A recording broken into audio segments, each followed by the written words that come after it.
Agricultural ministry அவங்களும் Tamil Nadu agriculture யூனிவர்சிட்டியை சேர்ந்து தமிழ்நாட்டுக்கு ஒரு மைக்ரோ வாட்டர் செட் குறு வடிநில பரப்புகளை பற்றி அனலைஸ் பண்ணி கேட்டலாக் பண்ணி ஒரு டாக்குமெண்ட் கொடுத்திருக்காங்க. அது வந்து ஒரு அட்லஸ். அந்த அட்லஸ்ல படி தமிழ்நாட்டில் ஒரு 18,400 ஒரு கொஞ்சம் கூட குறைய வாட்டர் ஷெட் இருக்கு. இந்த வாட்டர் ஷெட் ரீஜியன்கள்ல தான் இந்த தமிழ்நாட்டில் இருக்கின்ற 261 பஞ்சாயத்துகள் இருக்கு. இந்த கிராம பஞ்சாயத்துகள், நகர பஞ்சாயத்துகள் இவைகள் எல்லாம் இருக்கு. நகரங்கள் எல்லாமே இருக்கின்றது. இவைகளில் வந்து ஏறத்தாழ ஒரு 4000 வாட்டர் ஷெட் வந்து பியாண்ட் ரெக்லமேஷன் தே ஆர் டிலாபிடேட்டட். ஒரு 4000 வாட்டர் ஷெட் வரைக்கும் மீட்க முடியாத அளவுக்கு பாதிக்கப்பட்டுருச்சு. எதுக்காண்டி ஒன்று வந்து இப்போ நம்ம மாரியப்பன் சார் சொன்ன மாதிரி இந்த ரியல் எஸ்டேட்டுக்காரங்களால பெரிய பெரிய குவாரி ஓனர்ஸ் பெரிய பெரிய சுரங்கங்கள் தோண்டி எடுக்கிறது, அதுக்கப்புறம் டெவலப்மெண்ட் ஆக்டிவிட்டிஸ், அப்புறம் இந்த 4 சாலைகள் போடுறது, அப்புறம் சிப்காட்டுக்கு இடம் எடுக்கிறது, சிப்கோக்கு இடம் எடுக்கிறது, இந்த மாதிரி பல்வேறு காரணங்களால் ஒரு 4000 மைக்ரோ வாட்டர் ஷெட் போயிடுச்சு. மிச்சம் இருக்கின்ற ஒரு 11,500 வரைக்கும் இருக்கிற மைக்ரோ வாட்டர் ஷெட்ஸ் வந்து 16,000 சொச்சம் மீட்க முடியும். இவைகளை இந்த 12,641 வில்லேஜ் பஞ்சாயத்தும் இந்த MNRGA 100 நாள் வேலை திட்டம் அதில் இருக்கின்ற பணியாளர்களின் மூலமாக அந்த micro watershed reclamation and reconstruction ஒர்க்குக்கு கொண்டு போகணும் அப்படிங்கறத வந்து ராஜேந்திர சிங் நாம எல்லாம் பண்ண பிரயாணங்களை தொடர்ந்து போயிருக்கிறோம். தமிழ்நாடு அரசு கொண்டு போய் அந்த அறிக்கையை கொடுத்திருக்கிறோம். இந்த மைக்ரோ வாட்டர் ஷெட்னு ஒரு டைரக்டர் வந்து சென்னையில நம்ம அந்த கிண்டியில வந்து அவங்களுடைய அலுவலகம் இருக்கு. அந்த அலுவலகத்திலேயே போய் அந்த இயக்குனரையே பார்த்து நாங்க கொடுத்த பொழுது அவங்க அதை வாங்கி வச்சிருக்காங்க. But we have no fund. There is a department but there is no fund. பணம் இல்ல, இருந்தாலும் ஒரு நல்ல யோசனை செய்வோம் அப்படின்னு சொல்றாங்க. இப்ப நாம ஒரு ஆறாக இருக்கட்டும், ஒரு குளமாக இருக்கட்டும், இல்லைன்னா ஒரு சிறு நீரோடையாக இருக்கட்டும், இல்லைன்னா ஒரு நீரூற்றாக இருக்கட்டும், எல்லாமே ஒரு குறு வடிநில பகுதிக்குள்ள தான் ஆகும். குறு வடிநில பகுதி வந்து மழை பெய்கின்ற பொழுது தண்ணீர் விழுந்து அந்த மண் உறிஞ்சி இஞ்சி அதுவே வந்து தண்ணியை வெளியிட்டு அப்படியே வருகின்ற பண்புகள் ஒன்று. அது நீங்க சொன்ன மண்ணீர் இல்லையா?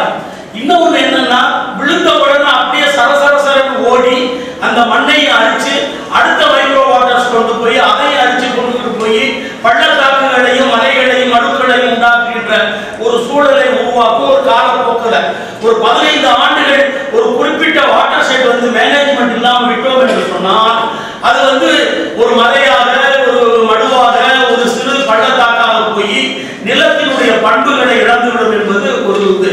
எனவே இந்த குறுவடி நில பகுதிகளை மீட்டெடுப்பதன் மூலமாகவும் அதை பக்குவப்படுத்துவதன் மூலமாகவும் அதில் இருக்கின்ற நீர் வரத்து கால்வாய்கள், போக்கு கால்வாய்கள், அதற்குள் இருக்கின்ற ஓடைகள், அதற்குள் இருக்கின்ற தண்ணூற்றுக்கள் இவைகளை எல்லாம் பராமரிப்பதன் மூலமாகவும் பெரிய ஆறுகளையும் கிளை ஆறுகளையும் சமுத்திரங்களையும் கம்மாய்களையும் பாதுகாக்க முடியும் அப்படிங்கிறது ஒரு அடிப்படை ஆதார அமைப்பு.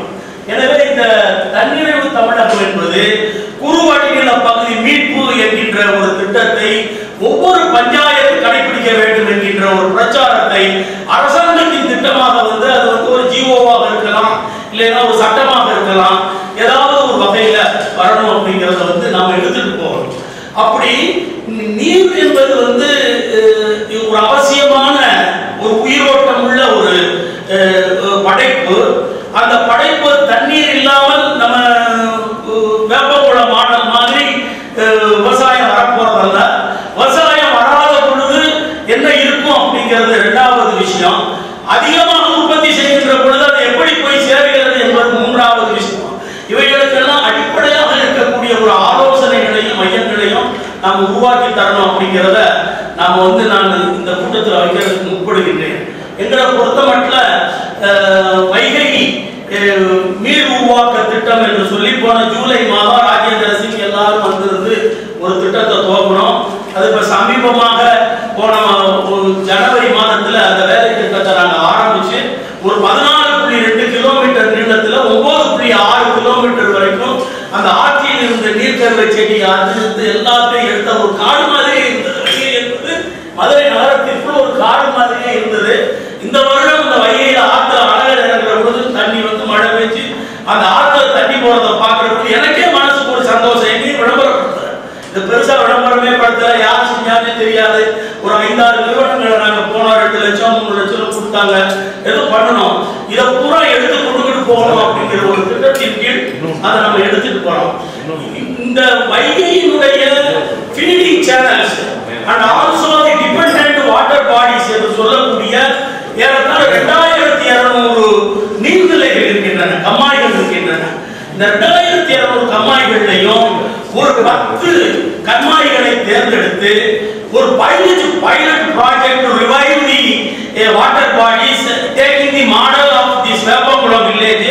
அதனால நான் நண்பர்கிட்டயே நான் சொல்லியிருக்கேன், ஒரு மாடல் ப்ராஜெக்ட் நீங்க பண்ணுங்க, உங்க பேரை நான் சொல்லியிருக்கேன், சார் பேரை சொல்லியிருக்கேன், ஒரு நியாயமான காரணம் சொல்லி ஒரு பணத்தை வாங்கி எடுத்து அதை செய்வோம், ஒரு மாடல் ப்ராஜெக்டா போட்டுன்னு சொல்லி அது இருக்கின்ற வேலை பார்க்கின்ற நம்முடைய பாண்டி, நம்ம குணசேகரன், இந்த அன்பு செல்வி, அப்புறம் அவங்க தாமரை செல்வி, அதுக்கப்புறம் நம்ம சந்தியாகு, அவர் கீழ் பக்கம் இருக்கிற சந்தியாகு, மத்திய பகுதியில் இருந்து நம்முடைய பரமசிவம் போயிட்டாரா, பரமசிவம், அதே மாதிரி நம்ம கடிதத்தில் இருந்து நம்ம சேகரை சேர்ந்தவர்கள், நம்ம விஜயகுமார், நம்ம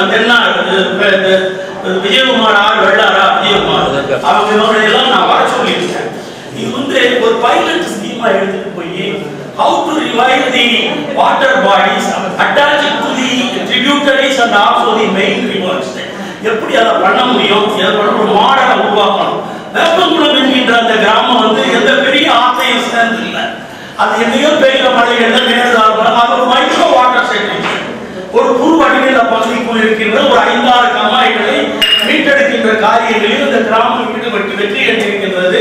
இந்த மாடலை மையமாக வைத்து இதில் ஏற்கனவே ஆந்திர அரசாங்கத்தோடு திட்டம் போட்ட அந்த அனுபவத்தை மையமாக வைத்து இந்த 10-15 கிராமங்களை ஒரு பைலட் ப்ராஜெக்டாக எடுத்து நாங்கள் தமிழக அரசாங்கத்திற்கு இதை வந்து ஒரு மாடலாக நாம் வைக்க போறோம் அப்படின்னு சொல்லி ஒரு திட்டத்தை நாங்கள் வரையறுக்கிறோம். அதற்கான தேவைகள் என்ன என்பதையும் ஒரு கணக்கு பண்ணிட்டு இருக்கோம். அதை வந்து ஒரு 10 நாள் ஆகுமா 15 நாள் ஆகும் சொன்னோம்னா கரெக்டா இருக்கு. கண்ணதாசன் பாட்டு மாதிரி மயக்கமா ஒரு 10 days ஒரு 15 நாள் 2 ஒரு பகவான்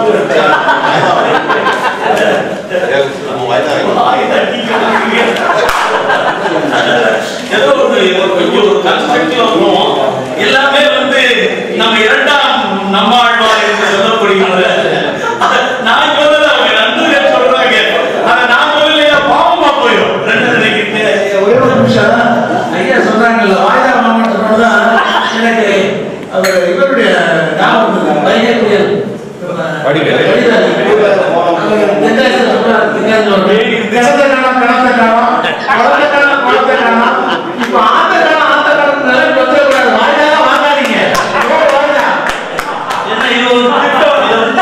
ஒரு செயற்திட்டமாக கொண்டுகிட்டு வரணும். என்ன நம்ம இங்கேயே மஞ்சப்பட்டி ஏரி அது ஒரு ப்ராஜெக்ட், மதுரையில் இருக்கின்ற ஒரு 6-7 கம்மாய்கள், அதே மாதிரி வெள்ளாரத்தையும் கடிதத்திலையும் 2 இதுகள் எல்லாம் சேர்ந்த ஒரு திட்டமாக நாம் அதை எடுத்துட்டு போறதுக்கு சார்ட்டையும் பேசி ஒரு நல்ல ப்ராஜெக்டை speaking with all speaking facts and figures எல்லாத்தோடையும் இதோட கொடுக்கக்கூடிய ஒரு சக்தியை நம்ம இருக்கு, நம்ம பண்றதுக்கான வாய்ப்பு இருக்கு. இதை நம்ம செய்யணும். ஒரு 6 மாதத்தில் இந்த திட்டத்தை நம்ம ஆரம்பிச்சு அடுத்த ஆண்டு நிதி ஆண்டுக்குள் நாம வந்து ஒரு ரிசல்ட்டை வந்து அரசாங்கத்துக்கு கொடுக்கணும் அப்படிங்கிறத இது ஒரு செயல் திட்டமாக எடுத்துக்கணும். அடுத்து கரிகால் சோழருக்கான இதுகளை பத்தி சொன்னாங்க, அது ரொம்ப முக்கியம். ஆறு என்பது ஆறு என்பது வந்து ஒரு அழகிய, அது வந்து இன்னைக்கு ஆடை இல்லாத பெண்கள் மாதிரி அதனுடைய மேலாடைகளான மணல் எல்லாத்தையும் இழந்து பாறையோடையும் நிர்வாணமா படுத்து கிடக்கிறத பார்க்கிற பொழுது கண்ணீர் தான் வருது. எந்த ஆறுமே அதற்குரிய அங்க லட்சணங்களோட இல்லை. அங்க லட்சணங்கள் இழந்த இந்த ஆறுகளை ஒரு 10 ஆண்டுகளில் தமிழ்நாட்டில் மீட்டெடுத்து கொண்டு வர வேண்டும் என்கின்ற ஒரு பெரிய சபதத்தை இந்த தண்ணீர் தமிழர்கள் எடுத்துக்கொள்ள வேண்டும். அதிகாரிகள் அது வந்து சார் ஒரு லிமிட்டட்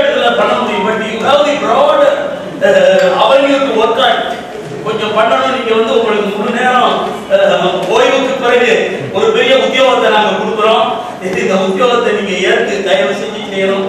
இதுல வந்து 272 மெஜாரிட்டி வந்தாதான் எதுவுமே கிடையாது.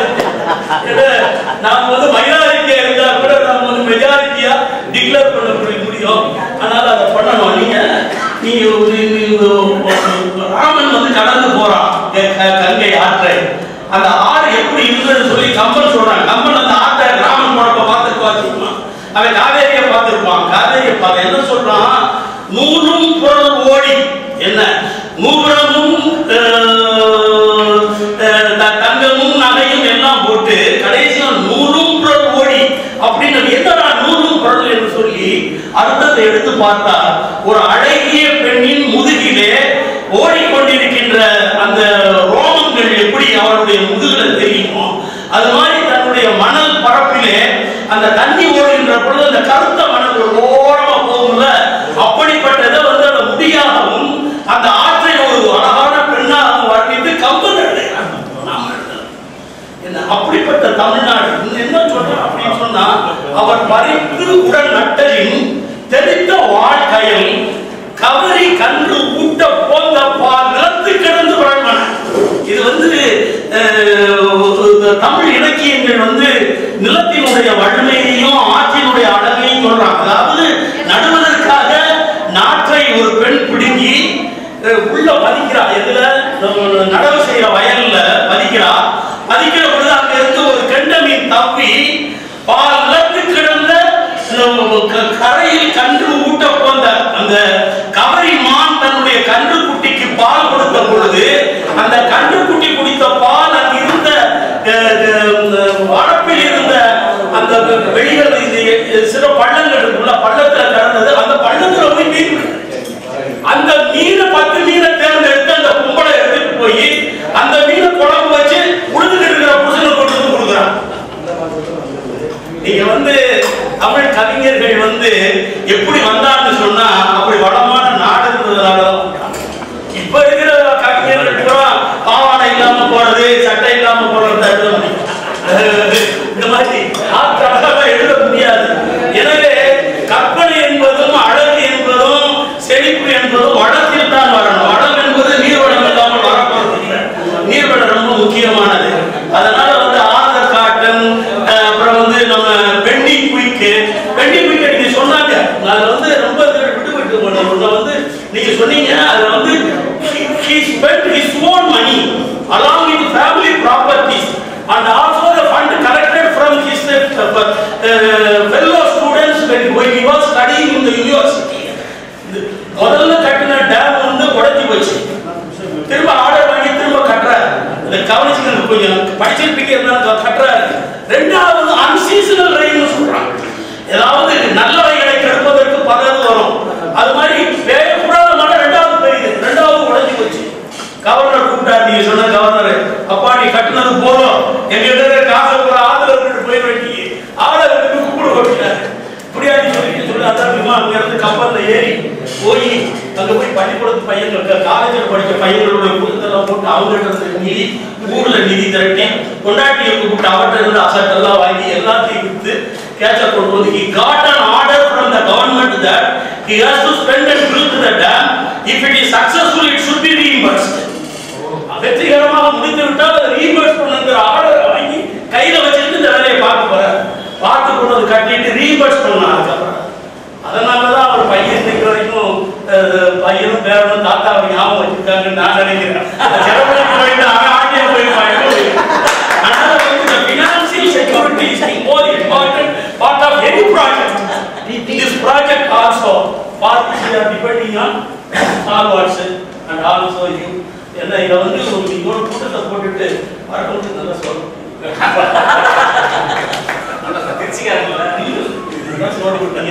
சந்தோஷம். ஆனா ஒரு திட்டத்தை நிறைவேற்றுவதற்கு ஒரு பைலட் ப்ராஜெக்ட் பேசிக்கிட்டே இருக்காங்க இல்லாம ஒரு செயல் திட்டத்தில் இருக்காங்கிறது. We are ready to produce a project that produce has to be sold in the market where unnecessarily they are spending money. நீங்க வந்து Exonora is spending 5 crores every year in Chennai city without no use.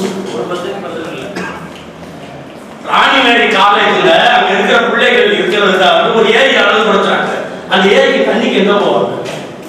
நாங்கள் பறவையும் கிடையாது, ஒன்றும் கிடையாது, வச்ச செடியை காய்ச்சி வச்சு பிள்ளைகள் ஒன்று பார்க்கறதுக்கு அவங்களுக்கு பார்க்கறதுக்கு பல்வேறு விஷயங்கள் உருவாகிடுச்சு. அதனால வந்து இப்போ பிரயோஜனப்படுற இடத்துக்கு பண்ணுறது எவ்வளவோ சொல்லினாலும் எவ்வளவோ சொன்னேன். இப்போ மதுரைக்கு ஒரு ஆபீஸ் எல்லாம் கொண்டு வர்றாங்க. பார்த்து உங்களுடைய செல்வாக்கு பயன்படுத்த அதனால வந்தவங்களாம் நம்பிக்கையோட இருக்கலாம். எல்லாரும் பேசணும்னு நினைக்காதீங்க. சட்டப்பட்டு ஊருக்கு போவோம்.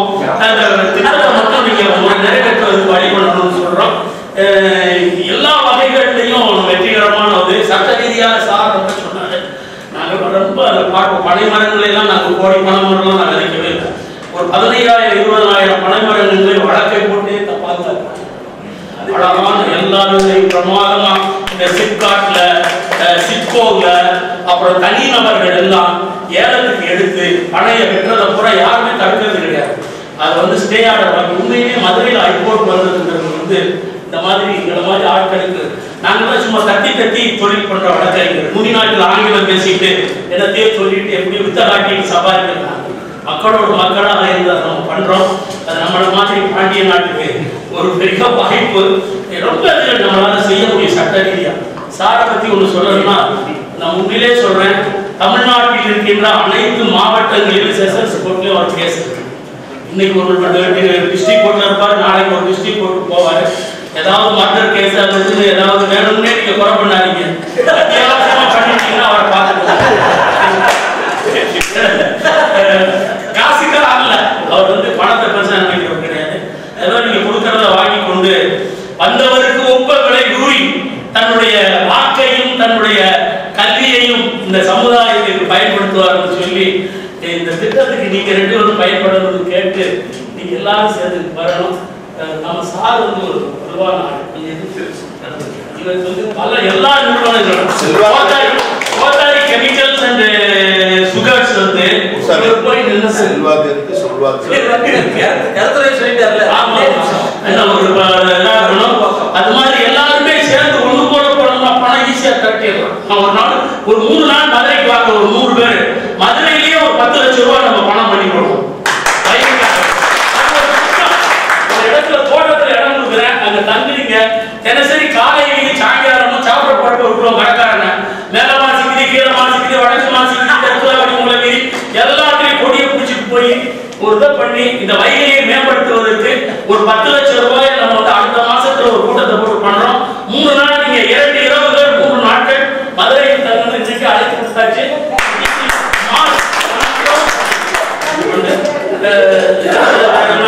எல்லா முழுக்களும் எல்லாரும் பேசிட்டீங்க. வேற விஷயங்கள் நாங்க பேசுறது நேரம் தயவு செஞ்சு பண்ணி காசு கொடுக்கணும்.